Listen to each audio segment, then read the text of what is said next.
El texto de Mateo 16, ¿no? En los 3 evangelistas sinópticos, Jesús le pregunta al grupo de discípulos: ¿y vosotros quién decís que soy yo? La respuesta es bastante variada. En Marcos dice: Pedro toma la palabra, siempre él se hace protagonista, dice: tú eres el Mesías. Y Jesús le conmina al grupo a que no digan nada de semejante cosa. O sea, es negativa la confesión de Pedro, porque el Mesías, en la mentalidad de Pedro, era el Mesías cultural, el hijo de David, el Mesías violento, nacionalista. En Lucas también es negativa. También tú eres el Mesías, o el elegido de Dios también. En cambio en Mateo es positiva. Mateo tiene una fórmula más larga.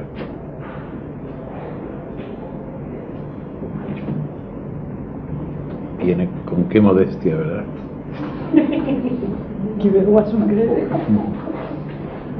Una fórmula más larga que es: tú eres el Mesías, el Hijo de Dios vivo. Y esta fórmula sí la aprueba Jesús.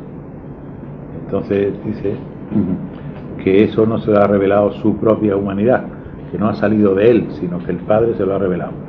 Y entonces tú eres el Mesías, tú eres Pedro, o piedra, y sobre esta roca voy a fundar mi iglesia. Entonces aquí está la interpretación de estas palabras. Notemos la diferencia de términos en griego. Jesús le dice a Pedro: tú eres Petros. Y luego dice: y sobre esa Petra, que no es lo mismo Petros que Petra, voy a fundar mi iglesia, mi comunidad. Entonces Petros en griego no es un nombre propio, es un nombre común, y significa una piedra que se puede levantar y tirar. Una piedra movible, mayor o menor, pero que se puede mover. En cambio Petra significa en griego roca, una piedra que no se puede mover. Entonces cuando dice tú eres Petros, ese Petros no se identifica con la Petra. La piedra no se identifica con la roca. De manera que esa comunidad de Jesús no va a estar fundada sobre Petros, sino sobre la roca, que es otra cosa. Entonces Petros aquí significa una piedra, un sillar que va a contribuir a la fundación o a la construcción de esa ciudad que Jesús va a edificar y que él representa a su comunidad en el mundo. De manera que, ¿cuál es la piedra, la roca? La roca, que no es Pedro, es la fe que Pedro ha confesado. ¿La qué? La fe que Pedro ha confesado. Tú eres el Mesías, el Hijo de Dios vivo. Sobre esa fe, que es la roca, se va a construir la iglesia. ¿Está claro? De manera que aquí no se habla de un primado de Pedro, ni de que Pedro es el fundamento de la iglesia, lo cual sería imposible. Basta leer a San Pablo: el único fundamento es Cristo, está claro, el único, no hay otro fundamento. Entonces, la profesión de fe, que decían los cristianos, cada cristiano que confiese esa fe que Pedro ha confesado, se convierte en sillar o piedra para la construcción de la ciudad. Que Pedro es el primero que lo dice, pero lo que él dice lo decimos todos, y todos somos piedras que entramos en la construcción de la iglesia como edificio o como ciudad. ¿Queda clara la cosa? Esta acepción de Petros, que es una palabra un poco poética, porque hay otra palabra en griego para piedra que es lithos. De ahí vienen algunas palabras nuestras de medicina como litotricia y cosas de esas. Lithos, paleolítico, litos, ahí viene de la piedra antigua, neolítico de la piedra nueva. Hay que litos o lithos es el nombre común en este tiempo para piedra, pero hay un nombre poético, y este nombre se usa desde Homero, Petros, para indicar la piedra movible, se usa desde Homero hasta el libro de los Macabeos, que es de poco tiempo antes del Nuevo Testamento, del siglo II. De manera que es una palabra viva en la lengua griega que Jesús utiliza probablemente para hacer una contraposición entre Petros y Petra. De manera que, pero tengamos eso claro. La traducción no puede ser tú eres Pedro y sobre esa piedra. Esa es falsa. Es que, como vemos en el Vaticano, cuando llegamos a la Basílica, en aquella horda que dice Quiatur es Petrus, pero con mayúscula y todo, como el nombre propio de Pedro, ¿no? Pues induce a confusión, y esto es un sustantivo común. Claro. El que ve allí Quiatur es Petrus, pues tú eres Pedro. Por eso Jesús en el Evangelio, de ordinario, cuando habla a Pedro, lo llama Simón, que es su nombre.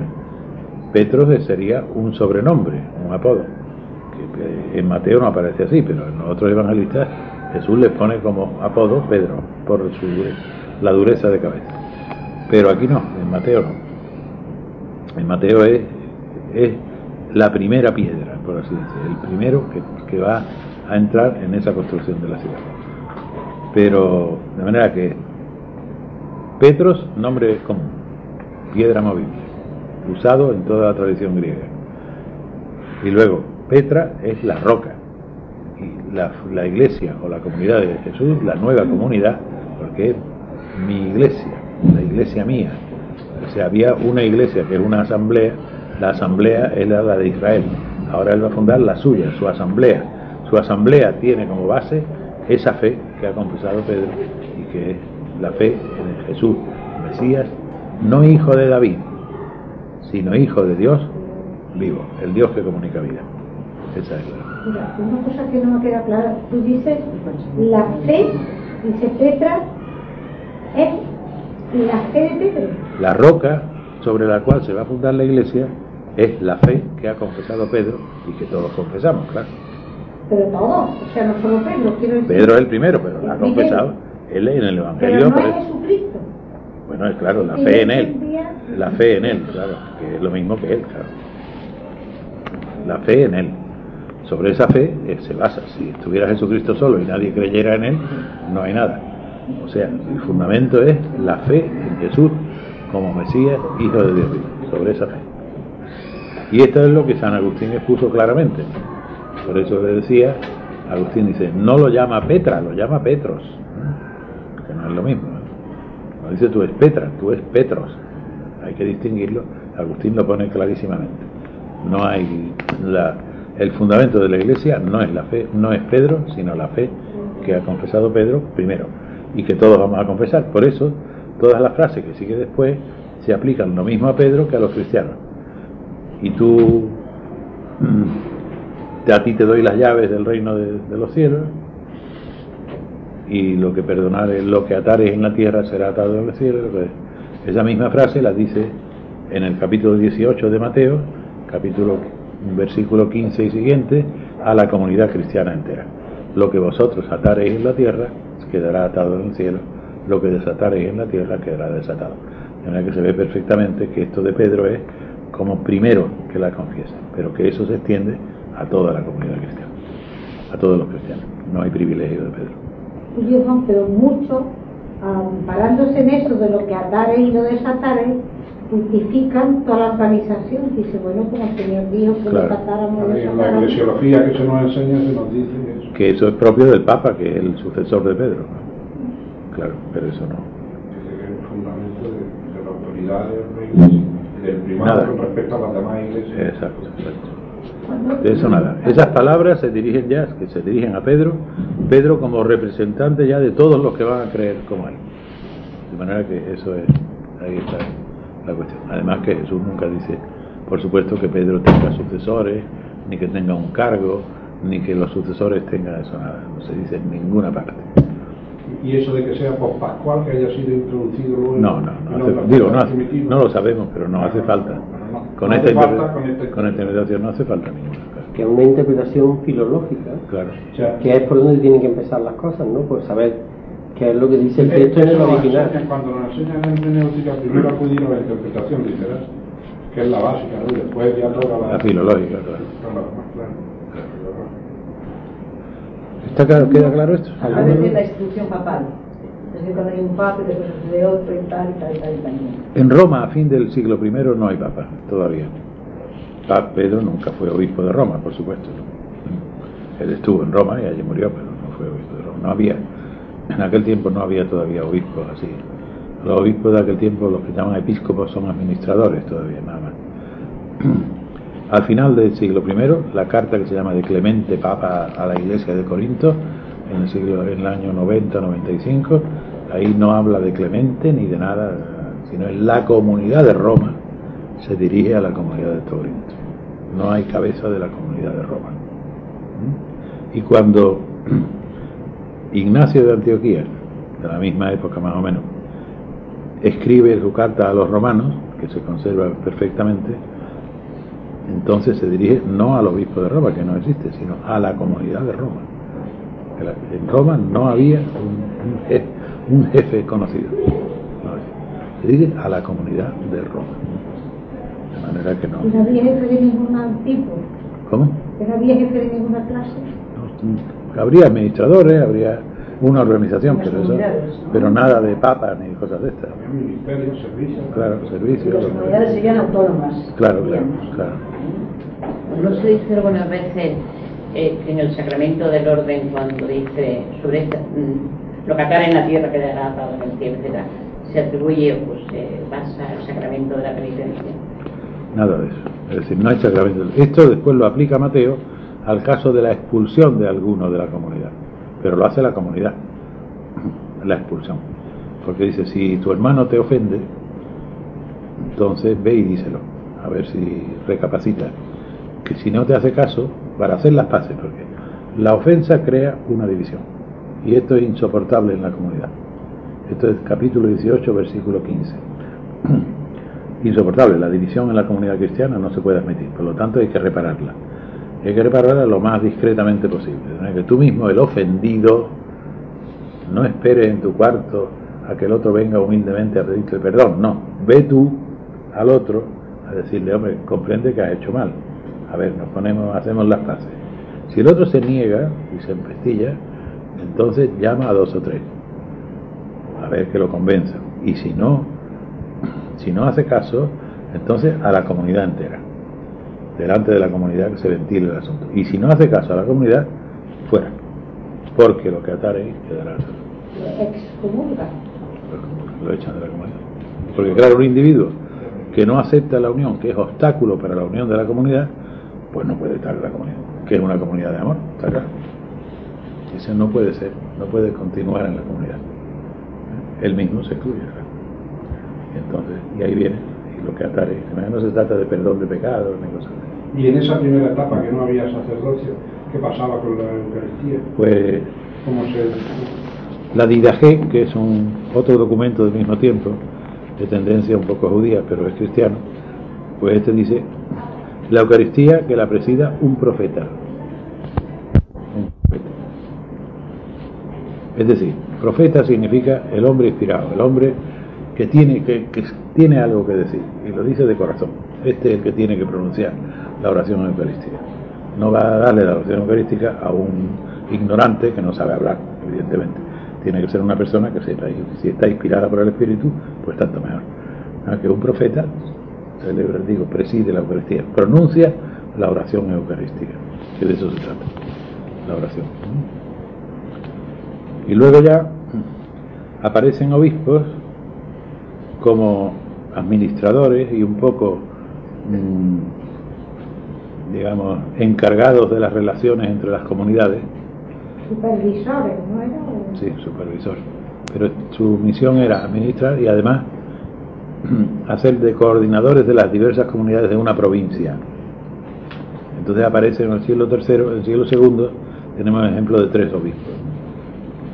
Policarpo, que es obispo de la provincia de Asia, se suele decir Policarpo, obispo de Esmirna. No hay obispos de ciudades todavía, sino de provincias. Es un presbítero de una de las comunidades que se encarga de las relaciones entre las diversas comunidades de la provincia. De manera que obispo de Asia. Asia es la provincia, la parte de Asia Menor que da hacia el mar Egeo.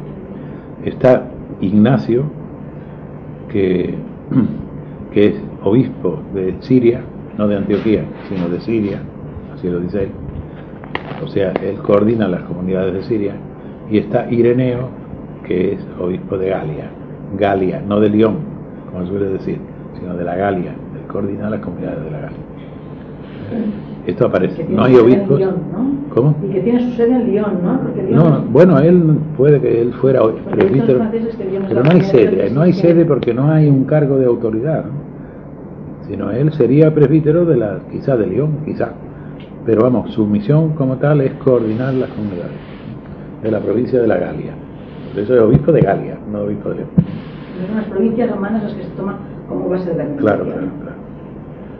Y solo en el siglo III aparece, a mitad del siglo III, aparece que este episcopos quiere ponerse por encima de los presbíteros y se sube por encima. Y entonces se hace como primer grado. Y hay mucha lucha en eso, pero en fin, por fin lo consigue. Entonces ya tenemos los obispos monárquicos de ciudades, siglo III, que aparece en un documento que se llama la Didascalía de los Apóstoles. Falso, por supuesto, pero ahí es donde se justifica todo esto. Entonces el primero en jerarquía es el obispo, el segundo es el diácono, no el presbítero, sino el diácono, que es como el obispo auxiliar, y después vienen los presbíteros. Está el diácono y la diaconisa también, y después los presbíteros.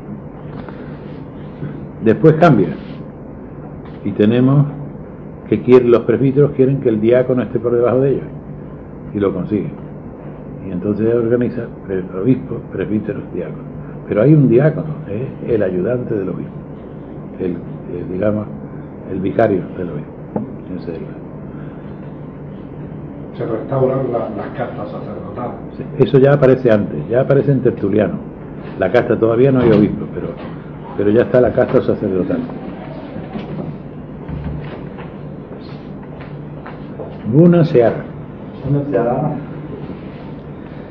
Pues estamos hablando del texto de Pedro, pero ya no lo repito. Entonces ahora, en Tertuliano, que fue primero católico, por así decirlo, vamos, de la Iglesia ortodoxa y después se hizo hereje montanista, se fue a la secta de los montanistas, pero él tiene muchas obras muy importantes. Era africano y era abogado, por eso es un poco legalista, abogado, legalista, hasta el punto. La Iglesia se le estudia como una de las figuras, se omite eso de que la desviación como que se omite, ¿no? Se le estudia como uno de los grandes pilares de la... Bueno, en realidad él empieza una teología en latín, porque hasta entonces la teología es en griego, no hay más que otro.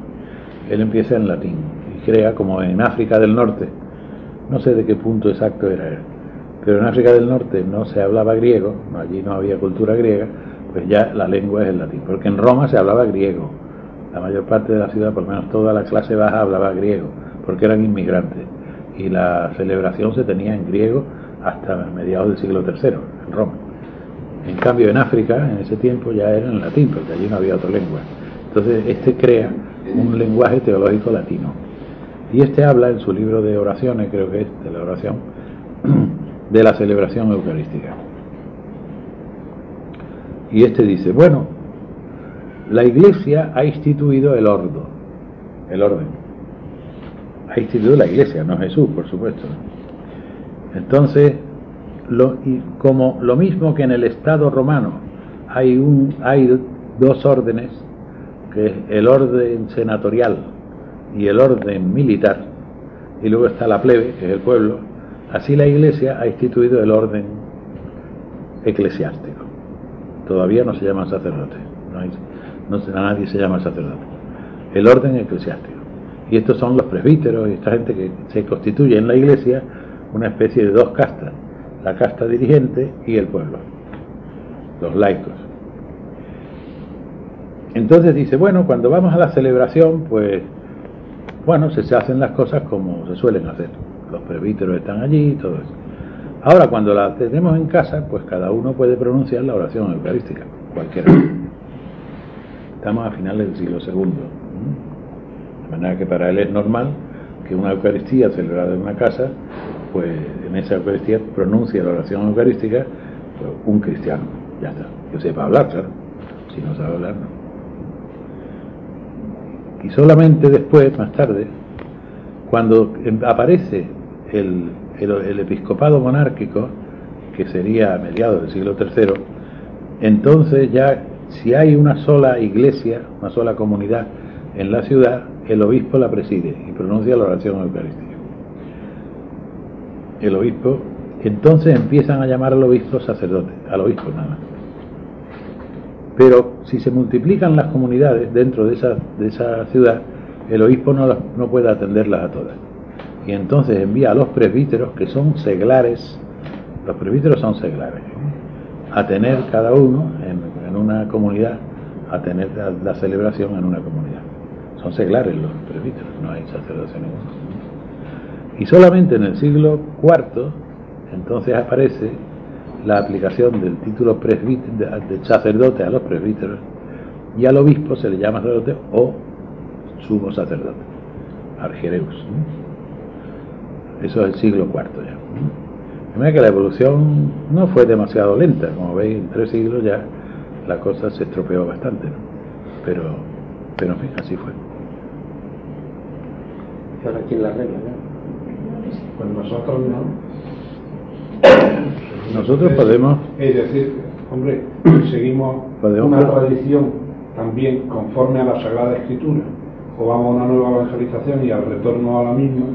Es decir, habrá, y hay quien cree que un futuro de la Iglesia, cada día van desapareciendo también más templos, no es que vayan a desaparecer, pero también las iglesias pueden ver a llegar a pequeñas iglesias domésticas donde los creyentes celebren la Eucaristía, pudiera reinstaurarse y volver a ese rito. Pero no te dejan. Vamos, se puede hacer de... Bueno, pero de no hecho. nos dejan los hombres, pero Dios sí nos deja. Lo que importa es obedecer a Dios y no a los hombres. Lo digo, la estructura eclesiástica, eso Ya. lo persigue mortalmente, Ya, claro. pero Porque se cae toda la estructura que se ha formado. ¿Y los obispos no fueron elegidos democráticamente? ¿No era la Sí, comunidad por la que supuesto. elegía a los obispos? Los obispos eran elegidos por el pueblo, la asamblea del pueblo.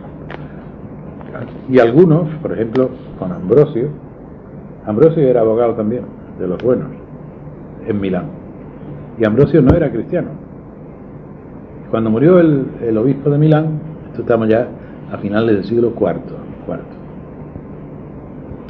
La gente por aclamación eligió al obispo Ambrosio y lo bautizaron y lo hicieron obispo. No estaba bautizado. Porque era una figura tan eminente, ¿No? tan honrada, Una persona honrada, conocida, estimada por todo el mundo. Dijeron, queremos que nuestro obispo sea Ambrosio. ¿Y no era cristiano? No, se bautizó y lo hicieron obispo. pero tenía las cualidades esas. De manera que las cosas han cambiado bastante. Los medios normales de salvación y de santificación se monopolizan por la estructura clerical. Claro. O sea, un poco como se arrebatan al pueblo sería como ir a recuperar el fuego sagrado. Eso El es. simbolismo que tiene el fuego de la iglesia de Dios es que los cristianos, pues, lo primero también, porque es necesario para la lucha y el compromiso temporal y mundano, no se puede luchar sin Cristo, y Cristo también, la Eucaristía es centro, porque también tenemos experiencia de mucha gente, sobre todo en los tiempos pasados de la dictadura, 20 años, obreros luchando, metidos en el compromiso temporal sin Cristo, era caída, era ir abajo. Sin Cristo no se puede hacer nada. Bueno, se puede hacer algo. Sin mí nada podría hacer. Sí, pero eso en va... el sentido de que para ese equilibrio entre lo temporal y Pero... esa Eucaristía ser centro de la vida y fuerza, cuando se vive esa cosa, eso armónicamente... Pero sin mí nada podría hacer, quiere decir, en la línea de la salvación final. Pero sí podemos hacer, el hombre puede hacer mucho, claro, por sí, supuesto, ya, en plan de la justicia, aunque no sea cristiano, ni crea. sí. Claro. O sea, el fruto ese de maduración humana, de progreso del hombre, de apertura del horizonte de la vida eterna, ahí no, pero si no, sí puede hacer el hombre, claro, ya lo creo. Y debe hacerlo. Quedaba el tema de la inspiración pendiente, ¿no? Sí. ¿Hay algo más sobre este punto de la...? Aclararía el sacramento de la penitencia, en este caso ya de... No hay sacramento de la penitencia. No hay sacramento. La palabra sacramento la inventa Tertuliano. Sacramento significaba en aquel tiempo el juramento que hacía un soldado de fidelidad a su general. Como era un juramento sagrado, eso era el sacramento. Un soldado, al ser alistado, pues pronunciaba un juramento de fidelidad y de obediencia al general que lo alistaba. O sea que es un poco lo de la jura de bandera aquí, ¿no? Una cosa parecida. Pero después esto... Pero, vamos a ver. Entonces, el tertuliano llama sacramento al bautismo, porque el bautismo es como si nos alistáramos a las órdenes de Jesús, el Rey, el general. Él, con su mentalidad legalista, pues aplica ese nombre al bautismo. Un cristiano, pues es un miles Christi, un soldado de Cristo, y jura a Cristo la fidelidad a su fidelidad. Es el único sacramento que él conoce, ¿no? Y luego se empieza a aplicarse la palabra, pues ya a diversas cosas. En tiempo de, digamos, del siglo V, VI, por ahí, algunos santos padres, pues, cosifican el sacramento. Y dicen, los sacramentos son tres. Uno es el agua bendita, el agua sagrada. Otro es el aceite bendito. Y otro es el pan y el vino bendito. Esto es fatal, con perdón de los santos padres, ¿no? Malísimo. Porque un sacramento es siempre un acto humano libre. Ese acto, esa opción humana libre, puede expresarse mediante un símbolo, que puede ser el agua, el aceite o el pan y el vino. Pero el sacramento es siempre un acto humano, al cual Dios responde. Ese acto libre responde Dios. En realidad, si queremos estrujar la cosa, podemos decir que no hay más que un sacramento. El sacramento es la adhesión personal a Jesús. Señor, yo soy tuyo, yo estoy contigo y quiero colaborar en tu obra. Este es el sacramento. Y entonces Jesús responde con el don del Espíritu. Esto, cuando se hace por primera vez, es lo que llamamos bautismo. Y cuando se va renovando a lo largo de la vida cristiana, es lo que llamamos Eucaristía. Usa símbolos diferentes. El bautismo usa el símbolo del agua como herencia judía, no sería necesario, bastaría la formulación. Pero la Eucaristía es así, Jesús la instituye bajo los símbolos del pan y del vino. Entonces, ahí, ¿qué es lo que hacemos en la Eucaristía? Él nos ofrece su amor bajo la figura del pan y del vino, y entonces nosotros aceptamos ese amor y nos comprometemos con él. Renovamos nuestra fidelidad a él, nuestro deseo de ser como él y actuar como él, hasta el final, que es el vino, símbolo de la muerte. De manera que hay uno solo, que es eso. Profesar esa fidelidad a Jesús. Primera vez, el bautismo. En la continuidad de la vida cristiana, la Eucaristía, que nos vamos renovando el mismo compromiso con Jesús. Luego eso se ha extendido a otros muchos ritos. Había iglesias en el siglo X que tenían 42 sacramentos. Porque casi todo era sacramento, ¿no? De los que conocemos, pues, por ejemplo, la profesión monástica se llamaba sacramento, los funerales se llamaban sacramento, etc. Finalmente, eso en las dos grandes iglesias, la iglesia latina y la iglesia griega, se va destilando un poco y llegan al número 7. El número 7 es un número simbólico de totalidad. Y entonces en el concilio de Florencia, hacia el año 1450, se ponen de acuerdo y las dos iglesias deciden que son 7 los sacramentos. Ahí entra el matrimonio, que como veréis tiene poco que ver con la fidelidad a Cristo. Se hace sacramento del orden, tampoco tiene gran... y la penitencia y la extremaunción. Y no sé si queda algo, la confirmación. Pero eso es una extensión de la palabra que pierde en realidad su profundo significado, que sería la adhesión personal a Jesús. De manera que eso es... Por eso en la misma teología se habla de sacramentos principales y sacramentos secundarios. Los principales son siempre dos, el bautismo y la Eucaristía, que son la expresión del mismo y único sacramento. Y que estos son entonces directamente instituidos por Cristo. El bautismo. Porque Cristo se bautiza en el programa. Sí, pero él no instituye el bautismo para los suyos. Eso ¿Cómo? es, él para los suyos no instituye un bautismo. Eso es una reliquia judía. No. Se bautiza él. Bautiza él porque para apoyar el movimiento de Juan Bautista. Pero luego él no dice hay que bautizar. Él lo dice, Juan bautizó con agua, yo bautizo con Espíritu Santo. Cambiando un poco el sentido que tenía en los judíos y ahí queda. No hace daño, pero en fin, tampoco es una cosa por la que hay que perder la vida. El que sí, la único que instituye a Jesús es una comida símbolo de amor, señal de amor. Esto es lo que es la comida, que es la Eucaristía. Una comida de amigos, una comida de compañeros, una comida en torno a Él, donde Él comunica su espíritu, que es la vida. Los demás son ya apéndices que hemos añadido, que se puede, no tiene importancia ninguna. Jesús nunca instituye un matrimonio cristiano. Cuando habla del matrimonio, habla del matrimonio humano, pero no del cristiano. No hay matrimonio cristiano en particular. Cuando son cristianos, pues, pero vamos, no es que él habla qué es el matrimonio cristiano, habla del matrimonio humano, la unión, la pareja humana. Esto es lo que habla. Y los demás, lo de la extrema unción, pues una cosa cogida de la carta de Santiago, allí una cosa tirada un poco por los pelos, tampoco, y que además tampoco parece que es lo mismo. Y después la penitencia, pues no hay penitencia en la primitiva iglesia.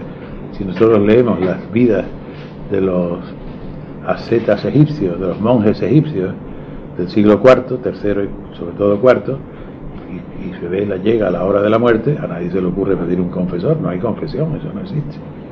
No existe la confesión.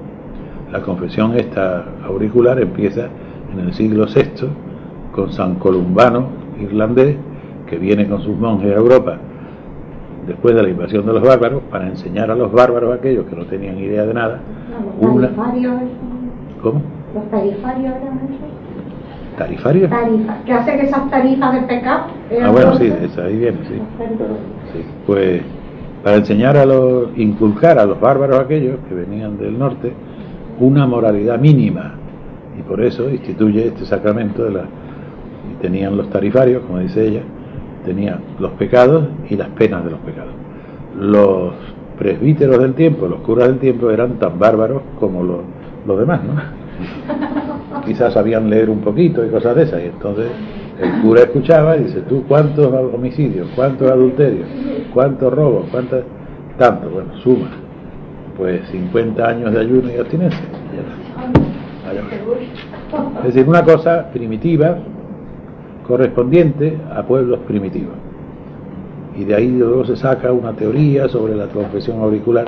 Eso ya es una cosa histórica, empieza en el siglo VI y puede acabar en el siglo XX y no pasa nada, de hecho está acabando, porque hay muchísima gente que no va a confesarse. Pero está acabando por la puerta falsa, ¿eh? Bueno, pero quiere decir, ¿qué quiere decir por la puerta falsa? Hombre, por falta de público que quiera confesarse, no porque no digan que haya que confesarse, ¿no?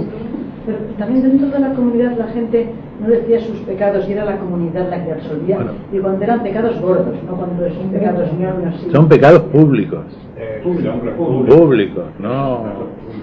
Si uno era un asesino conocido, naturalmente ese individuo quedaba excluido de la comunidad, y si quería volver a ella tenía que hacer tantos años es decir, tú no puedes decir, bueno, tú te arrepientes, pues nada, dentro, hombre, no. Tiene que dar muestra a ese individuo de que ha renunciado a su violencia y de que se arrepiente de verdad y que no volverá nunca a ser un asesino. Por lo tanto, 2 o 3 o 5 años hasta que tú seas admitido. Y entonces ya se hacía la ceremonia de reconciliación, viene lo del miércoles de ceniza, con la ceniza. Eso era para esos penitentes, no era para todos los cristianos, lo de la ceniza, para esos penitentes. Y estaban en la puerta de la iglesia, no podían entrar, o podían entrar a las lecturas y luego se salían, pero eso era natural. Un individuo que es un criminal conocido, pues no lo puedes tú admitir al día siguiente, yo me he arrepentido de mi asesinato. No puedes, tienes que dar como garantía. se ha hecho con dictadores asesinos, pues como Stalin, como Pinochet, como Videla, como toda esta gente, que públicamente se le podía negar los sacramentos y no dárselos públicamente, claro, con el escándalo de la gente. Claro. De manera que no había una confesión propiamente dicha, sino era gente que cometía pecados públicos, y esa gente quedaba apartada de la comunidad por un tiempo para tener la garantía de que no volvería a incurrir en eso. ¿Están llamando? Creo que el tema ha terminado, ¿no? Sí, perfecto, esto está redondo. Pero esto no lo habíamos oído nunca. ¿Ah, no? No lo he leído. Mira. que hemos leído con San Luis, nunca, ni aparecen los libros. Pues Castillo tiene algo de esto. No, Sí, no, Castillo, pero bueno, la alternativa, pero no el examen y el Otro repaso. libro. No, El sacramento. No, ni la alternativa ni los sacramentos como símbolo, no tiene Castillo. No, si los tengo todos, no tiene eso. Vamos, dice algunas cosas, dice cosas de los sacramentos, pero el repaso de los... No. Que Burgareta tiene de la confesión y la Eucaristía una exclusión. Burgareta sobre la confesión tiene Y la otra Castillo tiene el estudio de los sacramentos, así, pero esta exposición, por ejemplo, aquí de eso, de la unidad, eso no lo dice, no es eso. Sí. Porque esto claro, representa una profundización y una reducción a lo que verdaderamente es lo esencial del sacramento. Como decir, eso no lo tiene así tan claro, tan manifiesto, no. Fijaos las consecuencias de este hecho, lo que hemos hablado de lo de Pedro y todo eso. Jesús no determina cuál es la organización de su iglesia. Él no da normas cómo tenemos que organizarnos. Es una cosa que depende de nosotros. Y ahí vienen las diferentes tradiciones cristianas que han adoptado formas distintas. Pues la mayor parte han adoptado el episcopado, el presbiterado y el episcopado, ancianos o presbíteros, según quieran llamarlo, ¿no? Pero algunas pues tampoco. Los presbiterianos no tienen episcopado. Los ortodoxos tienen episcopados nacionales, es decir, como una cabeza de la Iglesia nacional. Los católicos han puesto una cabeza universal, un obispo que de alguna manera está sobre los demás obispos. Los presbiterianos, los anglicanos lo mismo también como los ortodoxos.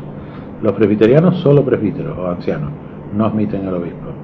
Y luego los baptistas, pues yo creo que no tienen más que pastores. Y los cuáqueros no tienen nada.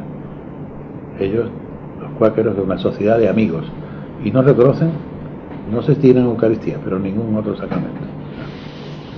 O sea que de un mismo texto. De un mismo texto, es decir, de la realidad del Evangelio, tradiciones distintas de cristianos han sacado consecuencias distintas, muy bien. Porque la organización de la comunidad cristiana es cosa humana. Debemos organizarnos, fijaos, el principio de la buena organización es la eficacia de la misión, porque la Iglesia es una misión en el mundo. Si tenemos una misión, que es la propagación del mensaje, del Evangelio, todo eso, la Iglesia tiene que organizarse de la manera más eficaz para que esa misión sea posible y eficaz. Ese sería el criterio, porque no tiene otra finalidad la Iglesia más que evangelizar el mundo. Y entonces, pues, naturalmente, según las épocas, podría cambiar, y sería natural que cambiase. Cuando hay un grupo humano numeroso, necesariamente hay una organización, pero esa organización no debe transformarse en institución. La organización es flexible, se puede cambiar según las circunstancias. La institución es inamovible, la institución está fija y ya no tolera que se la discuta, sea eficaz o no sea eficaz. Ya ella no tolera la discusión. Entonces aquí está la diferencia, ¿ves? Organización, por supuesto. ¿Cómo hay que organizarse? Pues cada comunidad vea, o cada grupo de comunidades vea cuál es la manera más eficaz para realizar la misión, que puede ser diferente en Europa, en Asia, en África, o donde sea, o en América. Pues mire usted, aquí nos conviene esta organización, esta es la más eficaz, pues está duro con ella, porque no hay nada sagrado ni nada determinado por Cristo para esa organización eclesiástica. Pero ya hemos hecho una institución inamovible y ya esa no se puede discutir. Que no sirve, no importa.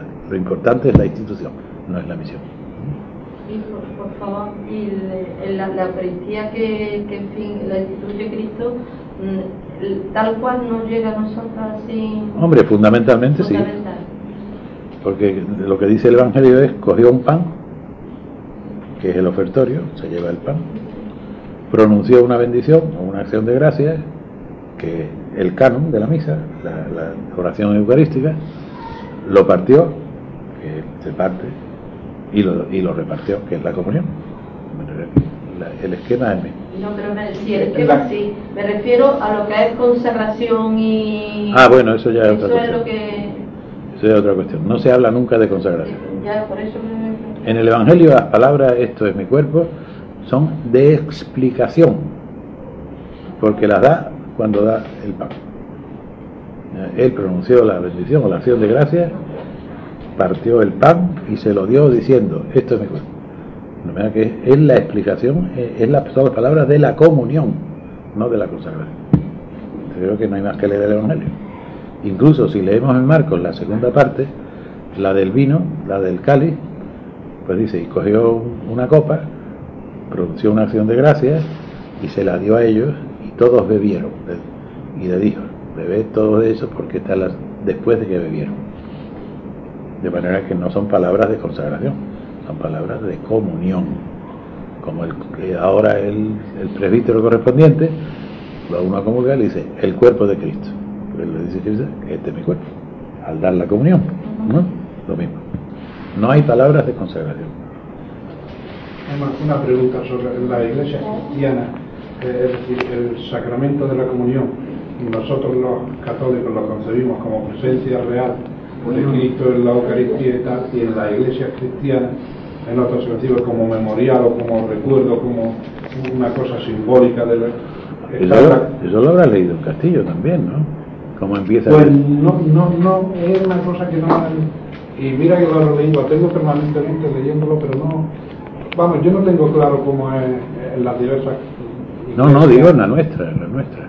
No, en la nuestra sí, pero en la nuestra... ¿Pero cuándo empieza eso de la presencia real? La presencia, eso lo he leído siempre en todas las partes. ¿Pero cuándo empieza? ¿En qué momento histórico? En Trento, a lo mejor en Trento. No, en el siglo X, en el siglo X.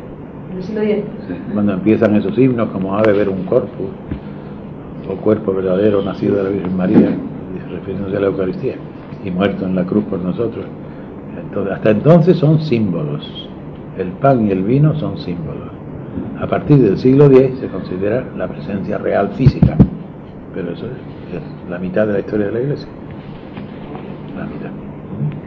Hasta entonces habían sido símbolos. Agustín habla de eso. Creo que decía Y San Basilio también los llama arquetipos, ¿no? Basilio en su liturgia famosa, y son símbolos, pero no son la realidad.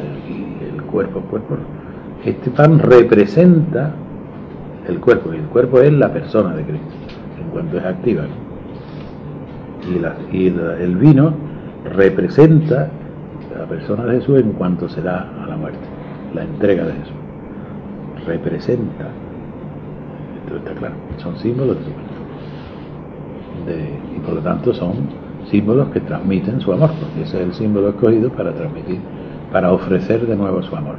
Entonces nosotros aceptamos eso para asimilarnos a Él. Por eso es tan íntimo, el contacto más íntimo, que es el de comer, el de asimilar. Pues, para asimilarnos a Él, nosotros aceptamos y nos asimilamos a Él. Y esa asimilación es un nuevo don del Espíritu, claro, que es lo que siempre produce. Y además con tendencia esa de un final catastrófico del mundo, un final próximo del mundo. Ahí se equivoca. Pero a partir del capítulo segundo es magnífico el libro. Y entonces viene el segundo paradigma, es el paradigma helenístico, el paradigma de los santos padres, de todo esto, ¿no? Un paradigma muy especulativo, cuando aparece todo el desarrollo de la Trinidad metafísica y las tres personas, la única naturaleza divina. Después viene ya la dificultad de si son consustanciales o no. Nicea dice que son consustanciales. Después viene a partir de eso, que parece que se ha terminado la controversia, viene la otra. Y entonces en Cristo, ¿qué pasa? Porque si eres Dios y hombre, ¿cómo se come eso? Entonces vienen las diversas opiniones, que hay una sola naturaleza, la divina, que engloba a la humana. Otros dicen que hay dos naturalezas, una divina y otra humana, pero que hay una sola persona. Otros dicen que hay dos prósopas, o sea, los nestorianos. De manera que prósopon puede traducirse casi por persona, de manera dos personas y dos naturalezas, y total viene el otro follón. Todo es especulación teológica. Se va complicando cada vez más el ser cristiano, porque ya hay que creer en un Dios incomprensible, tres personas consustanciales, después en otra unión incomprensible de una naturaleza humana y divina en Cristo, con una sola persona, que además es persona que después se dice que es divina. Esto lo resuelve el Concilio de Calcedonia y ya parece que está resuelto. No, porque la especulación es infinita. Y entonces viene a decir, bueno, pero si en Cristo hay dos naturalezas, una divina y otra humana, hay dos voluntades. Y entonces vamos a ver, si hay conflicto entre la voluntad humana de Cristo y la humana de Cristo, ¿Y la voluntad divina qué pasa? Y vienen los monotelitas y toda la historia, otro follón, otros concilios, y cada uno de esos problemas crea una división en la Iglesia, porque la especulación es malísima, sobre todo en cosas que no se pueden conocer, y además en problemas artificiales, muchos de ellos. De manera, entonces, pues se separan los sirios, por ejemplo, toda Siria y Egipto se separa con la cuestión de la única naturaleza o dos naturalezas en Cristo. Luego, antes se ha separado ya los nestorianos, cuando salido de Jerusalén, toda la Mesopotamia se separa, y luego ya llega el momento en que sigue las controversias, sobre todo ya con el primado de Roma y todo eso, y ya se separa la Iglesia latina de la Iglesia griega, que es la gran tragedia, ¿no? Oriente y Occidente se separan. Entonces, ahí tenemos, esta es la época que podemos llamar el paradigma helenístico, de la especulación infinita teórica siempre acerca de lo divino. Pasa esto, viene la invasión de los bárbaros, pasa aquí, y aquí en Occidente aparece otro paradigma, que es el paradigma medieval, un paradigma ya donde cambia la concepción de la Iglesia. La Iglesia hasta entonces, a pesar de todas las dificultades, se consideraba una comunión. Desde ahora se considera una obediencia. Obediencia. De manera que aquí la virtud ya principal no es el amor mutuo de los cristianos, sino la obediencia al jefe, que es el Papa, que es el paradigma medieval. Y ahí viene ya toda la jerarquización, la nueva teología, el aristotelismo, todo eso. Y por supuesto toda la cuestión de las devociones a los santos y toda la cuestión de la presencia real en la Eucaristía. En fin, es una época y una superstición enorme, una ignorancia tremenda, porque el bache que originó en la cultura europea la invasión de los bárbaros fue increíble. Se dio marcha atrás 3 o 4 o 5 siglos. Llega esto, de manera que la Iglesia ortodoxa se ha quedado en el paradigma helenístico, que los 7 primeros concilios, etc. Llega la Iglesia occidental y entonces esa entra en el paradigma medieval, paradigma totalmente autoritario, jerárquico, inamovible, unión del altar y el trono, es decir, de la Iglesia y del emperador, y con eso tener sujeta a toda la sociedad. Llega el siglo XVI y aparece, digamos, el fenómeno luterano, y entramos en un paradigma nuevo, el paradigma reformado, donde ya se pone en discusión todo el paradigma medieval. Y entonces, que si es autoritarismo, que si es centralismo, que si es ese dogmatismo, tal, todo se pone en discusión. Y hay muchísimas cosas que evidentemente respondían al cambio de la época, un humanismo mayor y todo eso. Pero naturalmente la Iglesia, así como la Iglesia ortodoxa se ha quedado anclada en el paradigma helenístico, la Iglesia católica se queda anclada en el paradigma medieval y no acepta y no asimila las aportaciones positivas que trae el nuevo paradigma reformado. No las acepta. Entonces viene Trento y condena y venga y dale, y la contrarreforma y la lucha de religión y todo eso. Pasa esa época y entonces llega otro paradigma, que es la Ilustración. La Ilustración empieza en Francia con la enciclopedia y todo eso, empieza a tener un espíritu crítico muy fuerte y empieza a poner en cuestión todas las creencias dogmáticas y todo de las iglesias, de todas, ¿no? Y entonces viene, claro, entonces esta se atrinchera. Las iglesias luteranas y evangélicas se quedan en el paradigma reformado y no pasan y no aceptan o no integran los nuevos logros humanos que ha traído la Ilustración, y ahí se queda. Entonces llega la Ilustración, ya siglo XIX entero, y luego la Edad Moderna, y aquí estamos como estamos. Los ortodoxos anclados en su paradigma helenístico, los católicos en su paradigma medieval, los reformados en su paradigma reformado, y luego un mundo que se hace cada vez más ateo, más ataques a la religión. Naturalmente, en medio de eso, muchas reacciones para volver al paradigma medieval. Por ejemplo, todos los intentos de restauración del siglo XIX, las condenas de todo liberalismo, de toda democracia, de toda libertad. Por eso, vuelta inútil, naturalmente, al paradigma medieval. Y ahora estamos pues en una situación difícil, porque parece que la política católica es volver al paradigma medieval. Al paradigma medieval, al autoritarismo, al centralismo, y claro, eso ya es contra la historia. ¿Qué va a pasar? Pues ya lo veremos. Pero veis que el programa del libro es interesantísimo, el índice del libro, os lo recomiendo. ¿Se llama? Sí.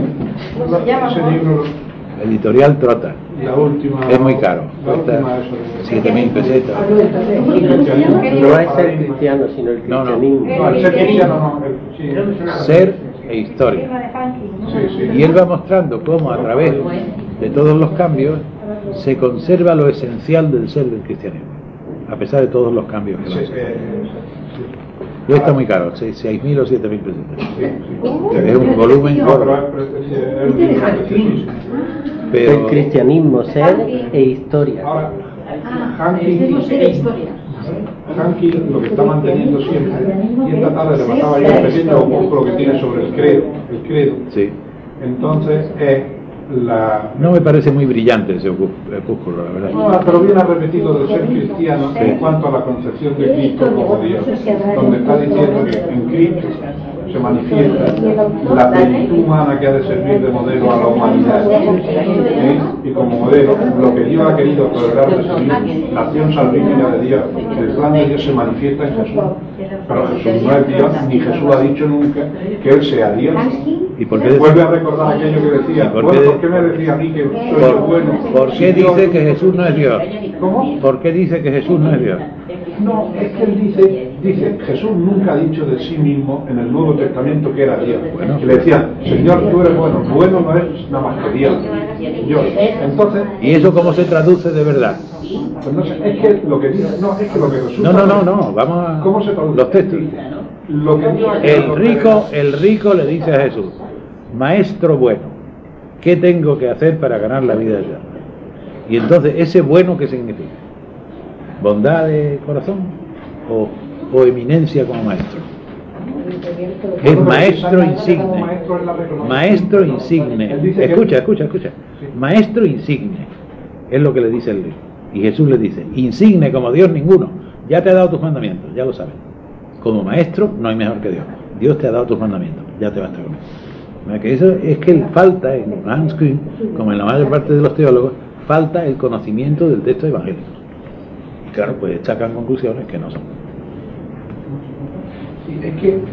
Porque Jesús precisamente... No, fíjate, sí, es que lo que decía, por ejemplo, entonces, ¿cómo en Dios, que es lo que nos separa de las demás religiones monoteístas, lo que él aplica ya para esa función que quiere, cómo introducimos un hijo de Dios que decía que según la tradición de Judea, él va analizando en toda la historia lo que es el papel que quiere decir hijo de Dios, como se decía de los reyes que se entronizaban. ¿Y qué quiere decir no era hijo de Dios? engendrar, ahora, ¿Y qué quiere decir hijo de Dios? pero quiere decir, no quiere decir engendrar físicamente. Porque Dios Bueno, no puede- físicamente no, porque Dios no tiene cuerpo. No engendra. ¿Pero qué quiere decir? El papel que él dice era pues lo que se decía de los reyes, ¿no? Cuando Pues se no, entronizaban. pues no, ahí se equivoca. Ah, no, ya ya. equivoca. Ya. Hijo es el que recibe vida de alguien, ¿verdad? El hijo, eso es. Que sea físicamente o no físicamente. Y Jesús recibe la plenitud de la vida del Padre, que es el Espíritu, la totalidad del Espíritu. Y con eso Jesús es el hombre de condición divina. Eso es lo que dice. No, él no lo dice. No lo dice así. No lo dice, no. No, que- Y además, hijo es, en la concepción semítica, no solamente el que recibe la vida del Padre, sino el que se parece a su Padre. Y el que no se parezca no es hijo. Por eso Jesús representa, es la presencia del Padre en la tierra. Él es, por eso es el hombre Dios. Eso hay que tenerlo clarísimo. Lo Eso diga sí o no lo lo dice, diga. eso sí lo dice. No lo dice, hombre. En veces no. Que no. No, Porque él sí. tiene toda la cuestión con los musulmanes. ¿Y cómo le explicamos a los musulmanes que Dios tiene un hijo? Hombre, cógete claro, eso es inaceptable, no sé qué. Claro, evidentemente que es inaceptable si lo consideran en sentido físico. Pero si tú tomas el sentido semítico de hijo, que es el que recibe vida de alguien y el que se parece a su padre, entonces Jesús sí, porque él, teniendo la plenitud del Espíritu, es la presencia de Dios en la tierra, está claro. Eso Que es lo que él dice, No, siempre esa- lo que así él lo dice hemos en entendido. Juan, que el que me ve a mí está viendo al Padre. Sí. Claro. Por eso, y además, en muchas ocasiones, Hans Küng no se habrá dado cuenta, pero en la curación del paralítico, dice Jesús, porque el Hijo del Hombre tiene poder está en la tierra para perdonar pecados. Eso es propio de Dios, nadie puede perdonar. Él se está atribuyendo una facultad divina. ¿Está claro? Que se la ha dado de Dios y la ha recibido de Dios Pero como es divina, hijo de Dios. pero es divina, claro. Sí, sí, o sea, él tiene condición divina. porque si no, no podría hacerlo. Y así sucesivamente. Hay muchos más pasajes en el Evangelio. De manera que eso, si él resume el ser cristiano es un libro bueno hasta la conclusión. La conclusión es pobrísima, muy pobre. La de ser cristiano de Hans Küng.